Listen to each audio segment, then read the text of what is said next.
Joseph demeura 3 jours dans le puits. Le 4e jour, une caravane qui allait d'Arabie en Égypte arriva à proximité. Les voyageurs y envoyèrent un des leurs pour puiser de l'eau. Celui-ci vit Joseph et le sortit. « Bonne nouvelle, voilà un garçon. » Ils décidèrent de l'emmener pour le vendre en Égypte. Les frères de Joseph, voyant la caravane partir avec leur frère, l'interceptèrent. « Attendez! Arrêtez-vous!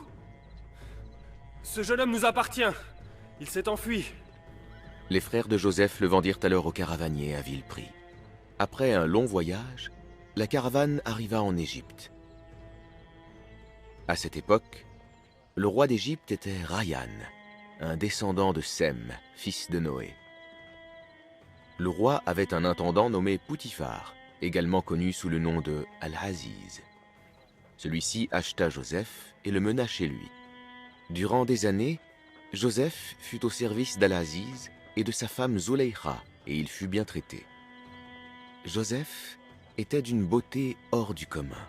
Au fil du temps, Zuleykha cultiva de plus en plus de désir à son égard, jusqu'au jour où elle céda et tenta de séduire Joseph.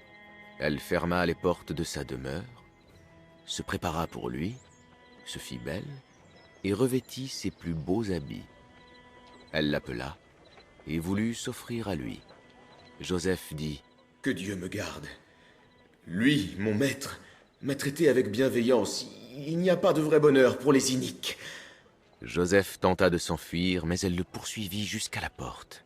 Elle s'agrippa à lui et déchira sa tunique par le dos. L'intendant se trouvant à la porte, Zuleykha précéda Joseph et dit : « Que mérite celui qui a voulu nuire à ta famille?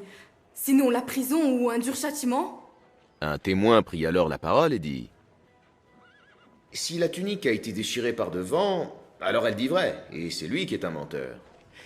Mais si la tunique a été déchirée par le dos, alors elle a menti et c'est lui qui est véridique. » Al-Aziz comprit que sa femme était coupable et lui demanda de se repentir. Cette affaire se répandit auprès des femmes de la ville qui la blâmèrent d'un tel comportement. Ayant eu vent de leurs propos sournois, Zuleykha leur adressa une invitation à un banquet. Elle leur servit alors des fruits nécessitant l'emploi de couteaux. Zuleykha fit venir Joseph devant ses femmes. En le voyant, elles furent éblouies. Elles restèrent bouche bée et ne pouvaient plus détourner le regard de lui, à tel point que, sans s'en rendre compte, elles se coupaient les mains. Zuleykha concéda ensuite. « C'est vrai. J'ai voulu le séduire, mais il s'est maîtrisé. S'il ne fait pas ce que je désire, il sera jeté en prison. » Les autres femmes essayèrent de convaincre Joseph d'accepter les avances, mais il refusa catégoriquement. Il invoqua Dieu en ces termes. « Mon Seigneur, je préfère la prison à ce qu'elle m'incite à commettre. Mais si tu ne détournes pas de moi leur ruse, je leur céderai et je serai parmi les insensés. » Zuleykha convainquit son mari Al-Aziz d'emprisonner Joseph quelques jours afin d'étouffer tout scandale. Joseph fut alors emmené en prison. Dieu avait ainsi préservé Joseph. Il fut accompagné de 2 jeunes hommes qui avaient été arrêtés et qui étaient idolâtres. Ceux-ci furent impressionnés par l'aspect, les paroles et la bienfaisance de Joseph. En l'observant, ils remarquèrent qu'il interprétait les rêves des autres prisonniers. L'un d'eux dit : « Je me suis vu en songe en train de presser du raisin. Et moi je me suis vu portant sur ma tête du pain que les oiseaux venaient picorer. Fais-nous connaître la signification de ces choses. Avant même que l'on vous apporte votre nourriture, je vous aurais fait connaître l'interprétation de ces choses. Ceci, grâce à ce que mon Seigneur m'a enseigné. J'ai abandonné la religion d'un peuple qui ne croit pas en la vie future. J'ai suivi la religion de mes pères, Abraham, Isaac et Jacob. Nous ne pouvons rien associer à Dieu. C'est là une grâce que Dieu répand sur tous les hommes, mais la plupart d'entre eux ne sont pas reconnaissants. Mes 2 compagnons de prison, une multitude de maîtres séparés, vaut-elle mieux que Dieu? Le Dieu unique, l'invincible. Ceux que vous adorez en dehors de lui ne sont que des noms que vous et vos pères leur avez donnés sans que Dieu vous délègue un pouvoir quelconque à ce sujet. De fait, Le jugement n'appartient qu'à Dieu. Il a ordonné que vous n'adoriez que lui. Telle est la religion immuable. Oh, mes deux compagnons de prison. L'un de vous versera du vin sur son maître. Quant à l'autre, il sera crucifié, et les oiseaux viendront picorer sa tête. L'un d'eux fut alors libéré, et Joseph lui dit, « Rappelle-moi au souvenir de ton maître. » Mais celui-ci oublia Joseph, qui resta alors 7 ans en prison. Un jour, le roi d'Égypte fit un rêve dans lequel il voyait 7 vaches grasses qui dévoraient 7 vaches maigres, et 7 épis verts, et les autres desséchés. Il demanda à ses dignitaires de lui expliquer ce songe, mais ceux-ci ne savaient rien de l'interprétation des rêves. Les chansons du roi, qui n'était autre que l'homme à qui Joseph avait interprété le rêve en prison, se remémora Joseph, et alla ensuite lui rendre visite. Les chansons lui demanda l'interprétation du rêve, et celui-ci lui donna, sans poser de conditions, et sans même demander libération. Il expliqua que le rêve annonçait la venue de 7 années d'abondance, suivies de 7 années de disette. Il leur expliqua la marche à suivre pour faire face à ces périodes. Informé de la science de Joseph et de la justesse de son jugement, le roi ordonna qu'on le lui amenât afin d'en faire un de ses conseillers les plus proches. Mais quand l'émissaire du roi vint le chercher, Joseph refusa de sortir de prison avant qu'on ne reconnût qu'il avait été injustement emprisonné et qu'il était innocent de ce dont on l'avait accusé à tort. Il dit alors, « Retourne auprès de ton Seigneur et demande-lui quel dessein poursuivait les femmes qui se sont tailladées les mains. Mon Seigneur, lui, connaît parfaitement leur malice. » Les femmes en question reconnurent l'innocence de Joseph et témoignèrent de sa chasteté. C'est alors que la femme d'Al-Aziz dit « C'est moi qui cherchais à le séduire. C'est un homme véridique. » Lorsque le roi fut convaincu de l'innocence de Joseph et de sa chasteté, de même que de son intégrité, il fit de lui son proche conseiller et son ministre le plus important. Joseph fut nommé responsable des dépôts du royaume, afin qu'il puisse gérer au mieux la période qui allait succéder aux années d'abondance de la manière qui plaît à Dieu et qui consiste à prendre en charge l'intérêt des gens et la bonne gestion de leurs affaires. Il devint le fidèle gardien des intérêts des administrés. À la mort d'Al-Aziz, Joseph épousa Zuleïkha, qui s'était repentie. Il eut 2 fils, Éphraïm et Manassé. Les années passèrent. Éprouvés par la disette qui avait touché aussi les peuples de la région, les frères de Joseph se rendirent en Égypte pour s'approvisionner en nourriture. Joseph avait à cette époque la charge aussi bien des affaires religieuses que temporelles. Lorsque ses frères entrèrent chez lui, il les reconnut d'emblée, mais eux non. Jamais ils n'auraient pu d'ailleurs imaginer que leur frère Joseph, même s'il était resté en vie, puisse atteindre un jour une telle position et une telle puissance.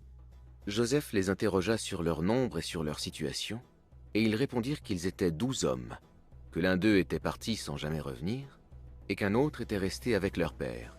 Il leur donna en provision l'équivalent de ce que porte un chameau, comme il était coutume chez eux. Il leur demanda de ramener leur frère l'année suivante, quand il reviendrait. « Amenez-moi un de vos frères, celui qui est resté auprès de votre père. Ne voyez-vous pas que je donne pleine mesure et que je suis le meilleur des autres?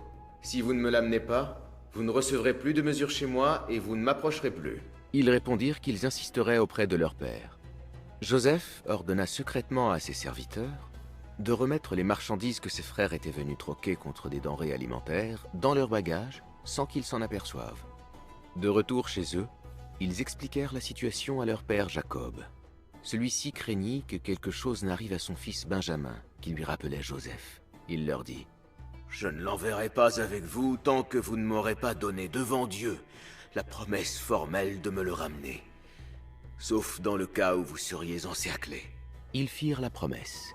Jacob recommanda ensuite à ses fils de ne pas entrer par la ville par une seule porte. On rapporte qu'il voulait éviter d'être victime du mauvais œil.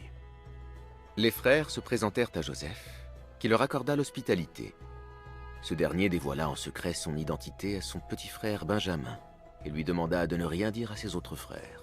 Ensuite, il recourut à la ruse pour garder son frère auprès de lui. Il demanda à ses serviteurs de mettre sa grande coupe dans le sac de ce dernier. C'était la coupe dans laquelle il buvait et qui lui servait à peser la nourriture des gens.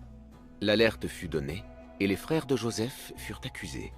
Selon leur loi, le voleur était livré comme esclave à sa victime. Ils furent fouillés, et la coupe fut trouvée dans le sac de Benjamin. Les frères sollicitèrent la clémence et l'indulgence de Joseph. « Oh, Excellence, son père est très âgé. Prends l'un de nous à sa place. Nous voyons que tu es un homme de bien. À Dieu ne plaise que nous nous saisissions d'un autre que celui chez qui nous avons trouvé notre bien. Agir ainsi serait commettre une iniquité. » Désespérant de le convaincre, les frères se consultèrent et Ruben l'aîné dit: « Ne savez-vous pas que votre frère a reçu de vous une promesse formelle devant Dieu, et que déjà vous y avez manqué autrefois à propos de Joseph? Je ne quitterai donc pas ce pays, avant que mon père ne m'y autorise ou que Dieu ne le décrète pour moi. Retournez chez notre père et racontez-lui. » Lorsque Jacob apprit ce qui s'était passé, il ne crut pas à leur version, car il connaissait la morale de son fils Benjamin. Son nouveau chagrin lui rappela l'ancien et rouvrit sa blessure. Ses yeux en blanchirent et il perdit la vue. Il dit: « Je me plains seulement à Dieu de ma douleur et de mon affliction. Et je sais devant Dieu ce que vous ne savez pas. Mes fils, partez et enquérez-vous de Joseph et de son frère. Ne désespérez pas de la bonté de Dieu, car seuls les mécréants désespèrent de la bonté de Dieu. » De retour en Égypte, auprès de Joseph, ses frères lui demandèrent de les approvisionner et de faire preuve de charité en libérant Benjamin. Voyant leur extrême indigence, Joseph les prit en pitié et leur révéla son identité. « Ne vous souvenez-vous pas de ce que vous avez fait à Joseph et son frère? Je suis Joseph, et voici mon frère. » Il leur rappela leur agissement, leur jalousie et leur ruse. « Par Dieu, il est vrai que Dieu t'a préféré à nous et que nous avons été pécheurs. Aucun reproche ne vous sera adressé aujourd'hui. Que Dieu vous pardonne. Il est le plus miséricordieux de ceux qui font miséricorde. » Il leur demanda ensuite d'emporter avec eux sa tunique, celle qu'il portait contre la peau, et de la poser sur les yeux de son père afin qu'il retrouve la vue. Il leur ordonna ensuite de ramener toute leur famille en Égypte, où régnait la prospérité, et où ils seraient réunis à nouveau après des années de séparation. Lorsque la caravane quitta l'Égypte, un vent se leva et transporta vers Jacob l'odeur de la tunique de Joseph. Quand arriva celui qui apportait la bonne nouvelle, il appliqua la tunique sur le visage de Jacob et celui-ci recouvra la vue. Les fils de Jacob dirent: « Ô mon père, implore pour nous le pardon de nos péchés. » Leur père accepta d'invoquer Dieu en leur faveur. Ensuite, ils partirent vers l'Égypte. Lorsque Jacob et sa famille arrivèrent auprès de Joseph, celui-ci accueillit son père et sa mère en disant: « Entrez en Égypte en toute sécurité, si Dieu le veut. Ô mon père, voici l'explication de mon ancienne vision. Mon Seigneur l'a rendue réelle. Il a été bon envers moi lorsqu'il m'a fait sortir de prison et qu'il vous a fait venir du désert après que le démon eut suscité la discorde entre moi et mes frères. Certes, mon Seigneur est bienveillant envers qui il veut. Il est l'omniscient, le sage. » Jacob demeura chez Joseph quelques années, puis mourut. Il fut enterré près d'Isaac et Abraham. Puis ce fut au tour de Joseph de quitter ce monde. « Ô mon Seigneur, tu m'as investi de souveraineté et tu m'as enseigné l'interprétation des événements. Créateur des cieux et de la terre, tu es mon protecteur en ce monde et dans l'autre. Fais-moi mourir soumis à toi et place-moi parmi les vertueux. »